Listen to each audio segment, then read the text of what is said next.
ओम उमा महेश्वराय नमः। आप सभी का हमारे YouTube चैनल पर हार्दिक स्वागत है। आज सुने शिव महापुराण में आगे की कथा।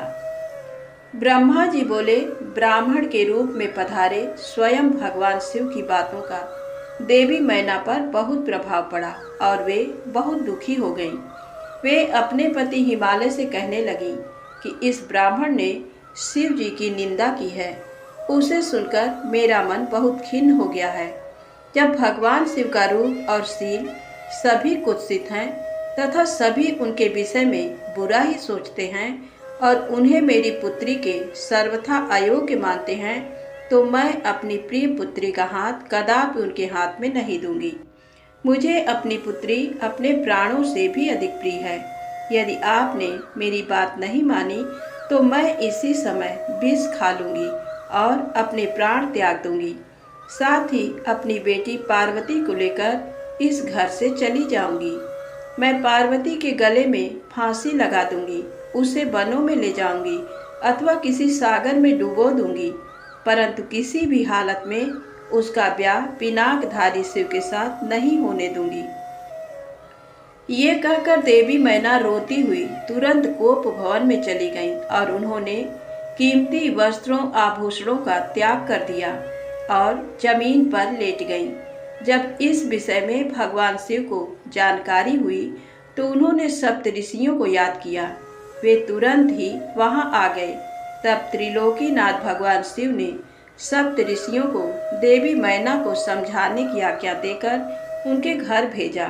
त्रिलोकीनाथ भगवान शिव का आदेश मिलने पर सप्त ऋषि उन्हें श्रद्धा पूर्वक प्रणाम करके आकाश मार्ग से पर्वतों के राजा हिमालय के राज्य की ओर चल दिए।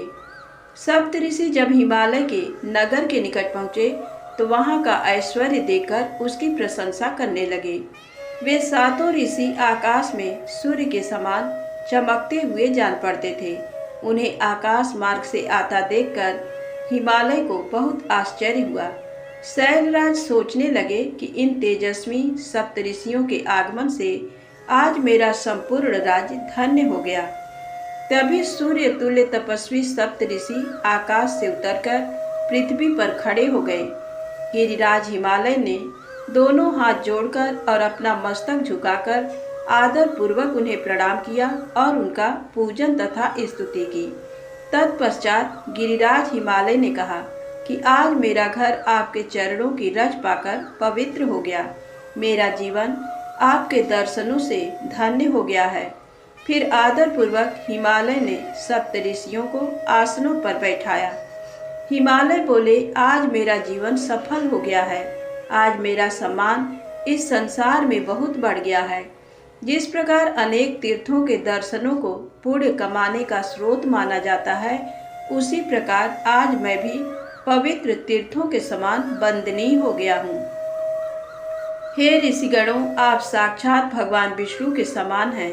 आपने हम दीनों के घरों की शोभा बढ़ा दी है। आज मैं स्वयं को संसार का सबसे महत्वपूर्ण व्यक्ति मान रहा हूँ। यद्यपि मैं एक तुच्छ अदना सा मनुष्य हूँ, फिर भी मेरे योग्य कोई सेवा हो तो मुझे अवश्य बताएं।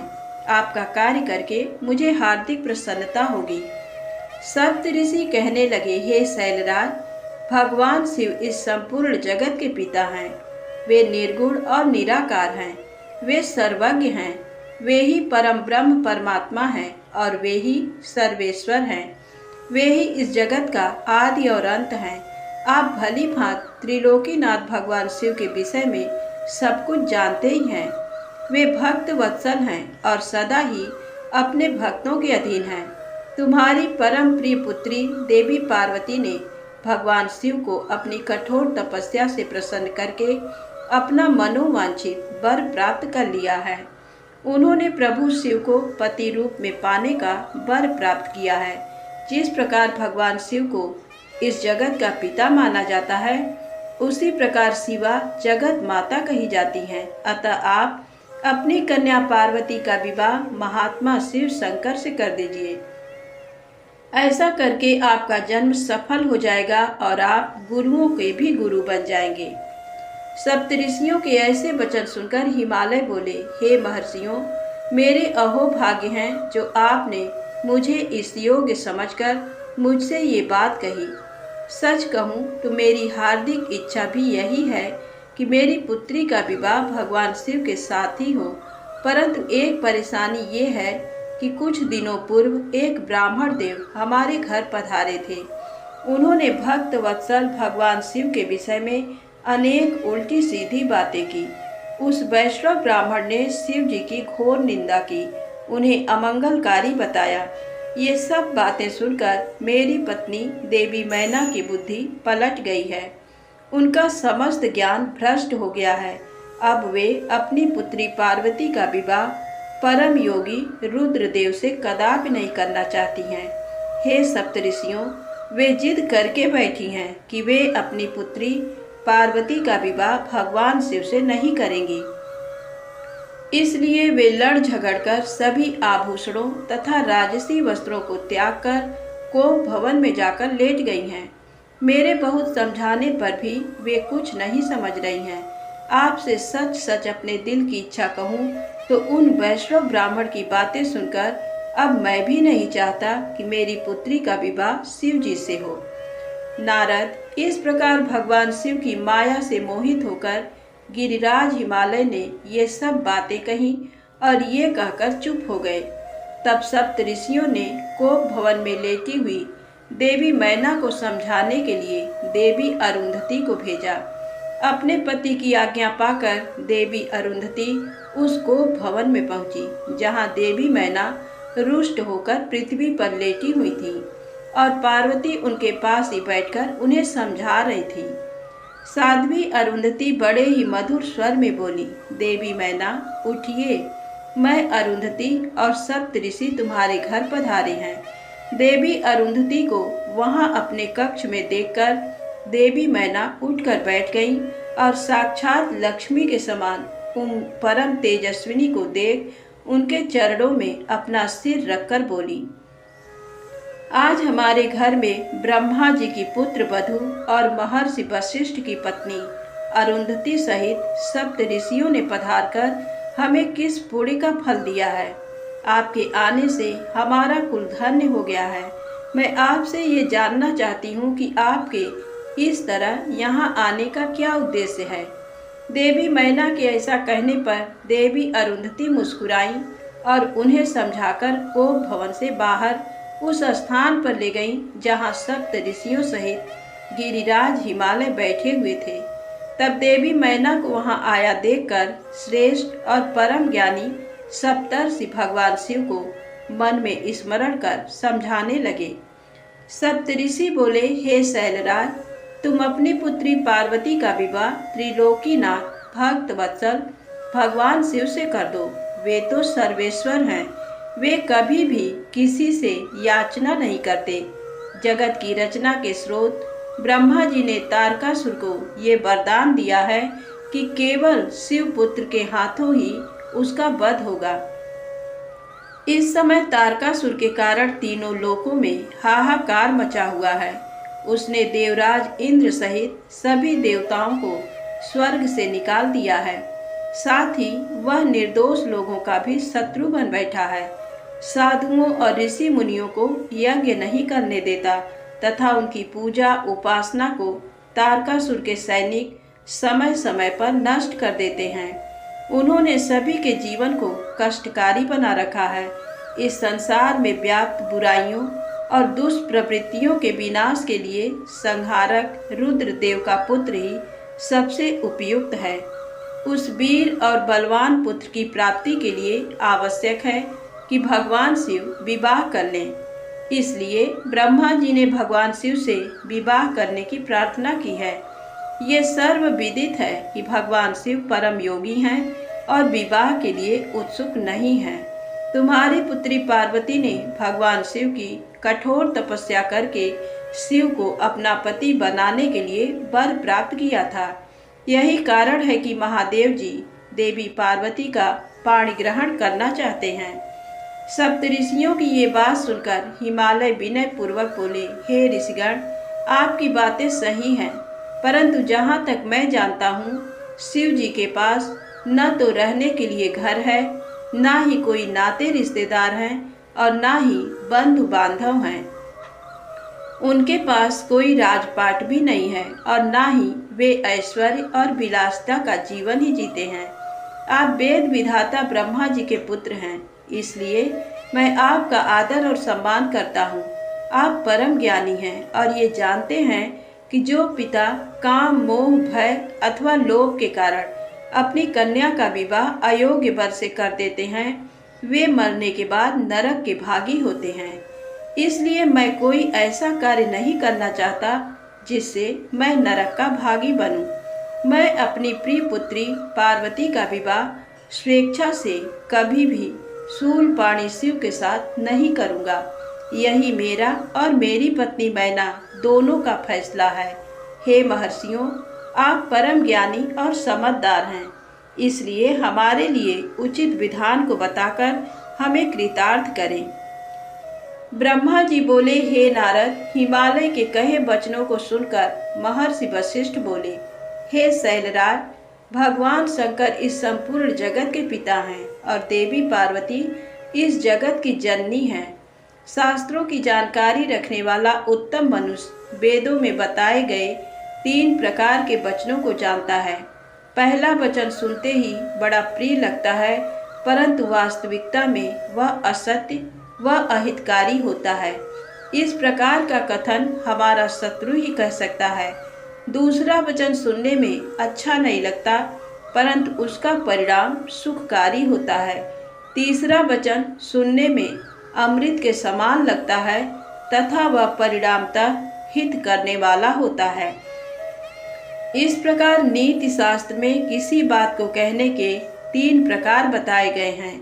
आप इन तीनों प्रकार में किस तरह का वचन सुनना चाहते हैं, मैं आपकी इच्छा अनुसार ही बात करूंगा।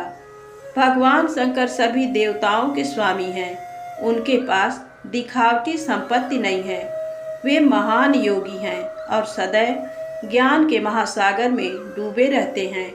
वे ही सबके ईश्वर हैं। गृहस्थ पुरुष राज्य और संपत्ति के स्वामी मनुष्य को ही अपनी पुत्री का वर चुनता है।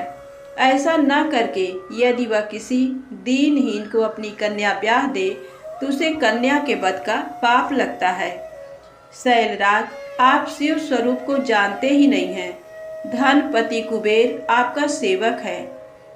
कुबेर को यहाँ धन की कौन सी कमी है, जो स्वयं सारे संसार की उत्पत्ति, पालन और संहार करते हैं।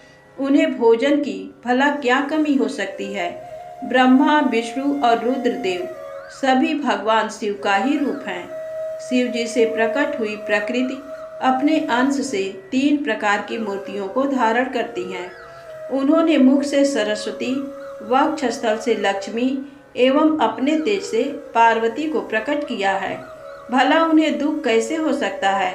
तुम्हारी कन्या तो कल्प कल्प में उनकी पत्नी होती रही है एवं होती रहेंगी। अपनी कन्या सदा शिव को अर्पण कर दो। तुम्हारी कन्या के तपस्या करते समय देवताओं की प्रार्थना पर सदा शिव तुम्हारी कन्या के समीप पहुंचकर उन्हें उनका मनोवांछित वर प्रदान कर चुके हैं। तुम्हारी पुत्री पार्वती के कहे अनुसार शिव जी तुमसे तुम्हारी कन्या का हाथ मांगने के लिए तुम्हारे घर 2 बार पधारे थे, पर तुम उन्हें नहीं पहचान सके। वे नटराज और ब्राह्मण वेशधारी शिव ही थे जो तुम्हारी कन्या का हाथ मांगने आए थे, पर तुमने मना कर दिया। ये तुम्हारा दुर्भाग्य नहीं है तो और क्या है। अब यदि तुमने प्रेम से शिव जी को अपनी कन्या का दान न किया तो भगवान शंकर बलपूर्वक ही तुम्हारी कन्या से विवाह कर लेंगे। शैलेंद्र, ये बात अगर आप ठीक से नहीं समझेंगे तो आपका अस्तित्व ही समाप्त हो जाएगा। आपको शायद ज्ञात नहीं है कि पूर्व में देवी शिवा ने ही प्रजापति दक्ष की पत्नी के गर्भ से जन्म लिया था और सती के नाम से प्रसिद्ध हुई थी। उन्होंने कठोर तपस्या करके भक्त वत्सल भगवान शिव को वरदान स्वरूप पति के रूप में प्राप्त किया था, परंतु अपने पिता दक्ष द्वारा आयोजित महान यज्ञ में अपने पति त्रिलोकीनाथ भगवान शिव की अवहेलना एवं निंदा होते देखकर उन्होंने स्वेच्छा से अपने शरीर को त्याग दिया था, वही साक्षात जगदम्बा इस समय आपकी पत्नी मैना के गर्भ से प्रकट हुई हैं और कल्याणमयी भगवान शिव को जन्म जन्मांतर की भांति पति रूप में पाना चाहती हैं। अतः गिरिराज हिमालय, आप स्वयं अपनी इच्छा से अपनी पुत्री का हाथ महादेव जी के हाथों में सौंप दीजिए। इन दोनों का साथ इस जगत के लिए मंगलकारी है। शैलराज, यदि आप स्वेच्छा से शिव जी व देवी पार्वती का विवाह नहीं करेंगे तो पार्वती स्वयं अपने आराध्य भगवान शिव के धाम कैलाश पर्वत चली जाएंगी। आपकी प्रिय पुत्री पार्वती की इच्छा का सम्मान करते हुए ही भगवान शिव स्वयं आपसे पार्वती का हाथ मांगने के लिए वेश बदलकर आपके घर आए थे, परंतु आपने उनको नहीं पहचाना और अपनी कन्या देने से इनकार कर दिया।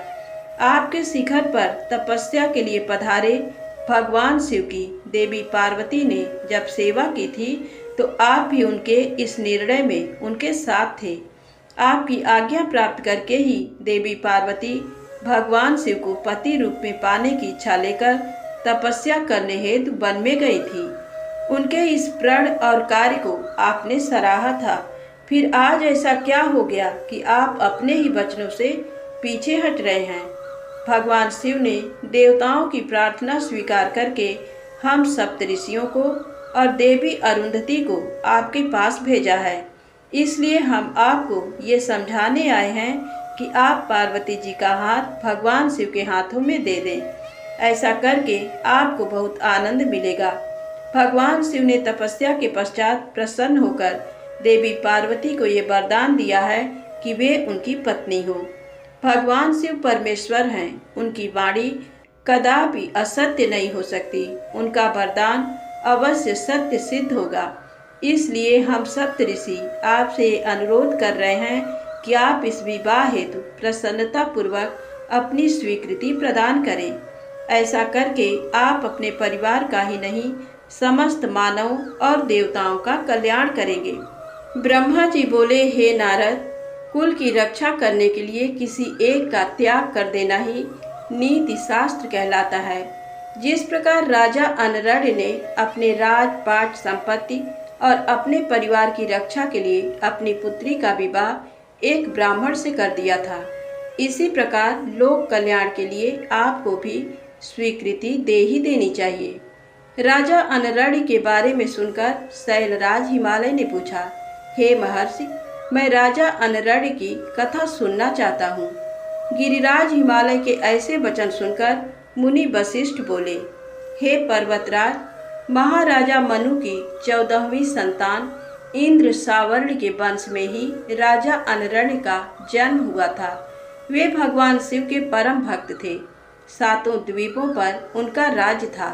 राजा अनरण्य ने भृगु मुनि को अपना आचार्य बनाकर 100 यज्ञ पूर्ण कराए थे। राजा अनरण्य की 5 रानियां, 100 पुत्र व एक साक्षात लक्ष्मी स्वरूपा परम सुंदरी कन्या थी, जिसका नाम पद्मा था।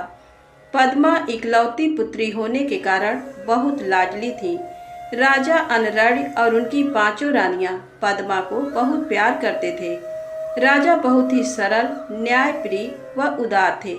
देवताओं द्वारा स्वर्ग का सिंहासन दिए जाने पर उन्होंने उसे ग्रहण करने से इनकार कर दिया था। जब राजा अनरण्य की प्रिय पुत्री पद्मा विवाह के योग्य हुई तो राजा अनरण्य को उसके विवाह की चिंता सताने लगी।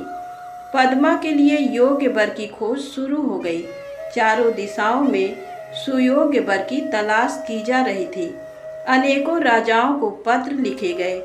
एक दिन संयोगवश देवी पद्मा वन में विहार के लिए अपनी सखियों के साथ गई हुई थी। वहां तपस्या करके लौट रहे ऋषि पिप्पलाद की दृष्टि पद्मा नाम की उस सुंदरी पर पड़ गई। वे उसकी सुंदरता पर मोहित हो गए। वे उस सुंदरी को मन में बसाए हुए ही अपनी कुटिया पर पहुंच गए। सुंदरी का सौंदर्य पिप्पलाद के मन मस्तिष्क में धंस गया था। एक दिन ऋषि पिप्पलाद पुष्पाभद्रा नामक नदी में स्नान करने गए। संयोगवश राजा अनरण्य की परम सुंदरी पुत्री पद्मा भी वहां उपस्थित थी। उसे पुनः देखकर ऋषि पिप्पलाद के मन की इच्छा पूरी हो गई। उन्होंने पद्मा की सखियों और सैनिकों से उसका परिचय प्राप्त कर लिया।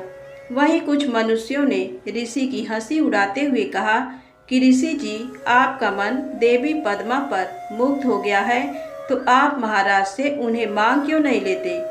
इस प्रकार के वचन सुनकर पिप्पलाद लज्जित तो हुए, परंतु उनके दिल में सुंदरी पद्मा को पाने की इच्छा कम न होकर और बलवती हो गई। स्नान, नित्य कर्म और शिव पूजन आदि से निवृत्त होकर मुनि पिप्पलाद राजा अनरढ़ की सभा में चले गए। अपने दरबार में मुनि को पधारा देखकर राजा अनरढ़ ने चरण छूकर उनका अभिवादन किया तथा विधिवत पूजन करने के पश्चात उन्हें आसन पर बैठाया तथा पूछा कि मैं आपकी क्या सेवा कर सकता हूँ। इस पर ऋषि पिप्पलाद बोले, राजा, आप अपनी कन्या पद्मा को मुझे सौंप दीजिए। ये सुनकर राजा चुप हो गए। इस पर पिप्पलाद मुनि कहने लगे कि राजा, यदि शीघ्र ही तुमने अपनी कन्या मुझे नहीं दी तो मैं क्षण भर में ही तुम्हें और तुम्हारे कुल को भस्म कर दूंगा। ये बात सुनकर राजा, उनकी रानियां, नौकर चाकर, दासियां सभी रोने लगे। राजा अनरढ़ ये सोच अत्यंत व्याकुल हो उठे कि कैसे वे अपनी फूलों से भी कोमल पुत्री का हाथ एक बूढ़े ऋषि को दें। राजा इसी चिंता में डूबे हुए थे कि वे क्या करें कि तभी वहां उनके पुरोहित और राजगुरु आ पहुँचे। राजा ने सारा वृत्तांत उन्हें सुनाया। इस पर राजगुरु बोले कि राजन, आपको अपनी कन्या का विवाह किसी से तो करना ही है, तो क्यों न उसका विवाह ऋषि पिप्पलाद से ही कर दिया जाए। इससे आपके कुल की भी रक्षा हो जाएगी। ये ब्राह्मण इस कुल का विनाश कर दे, इससे तो अच्छा है कि पद्मा का विवाह इन्हीं से हो जाए। इस प्रकार अपने राजपुरोहित और राजगुरु के वचन सुनकर राजा अनरढ़ ने अपने कुल की रक्षा करने के लिए अपनी कन्या को वस्त्र आभूषणों से अलंकृत करा उसे ऋषि पिप्पलाद को अर्पित कर दिया। तत्पश्चात देवी पद्मा और ऋषि पिप्पलाद का वैदिक रीति से विवाह संपन्न हुआ। तब राजा ने प्रसन्नता पूर्वक अपनी पुत्री को विदा कर दिया। राजा अनरढ़ से विदा लेकर ऋषि पिप्पलाद अपनी पत्नी पद्मा को साथ लेकर अपने आश्रम पर पहुँचे। इस शोक में कि हमने अपनी पुत्री को एक वनवासी बूढ़े को सौंप दिया है, राजा अनरढ़ राजपाट छोड़कर वन में चले गए। अपने पति और पुत्री की याद में रो रोकर रानी ने अपने प्राण त्याग दिए। उनके घर परिवार में चारों ओर दुख ही दुख था। राजा अनरढ़ ने शिव कृपा से शिवलोक को प्राप्त किया। तत्पश्चात उनके पुत्र कीर्तिमान ने राज्य किया और उनके कुल का नाम चारों ओर फैला। इसलिए हे हिमालय राज, आप अपनी पुत्री को भगवान शिव को अर्पण करके अपने राज, कुल और धन की रक्षा करके सभी देवताओं को अपने अधीन कर लीजिए। धन्यवाद। आज की कथा यहीं समाप्त होती है। आगे की कथा अवश्य ही सुनिएगा, बहुत ही रोचक कहानी है। प्रेम से बोले शंकर भगवान की जय।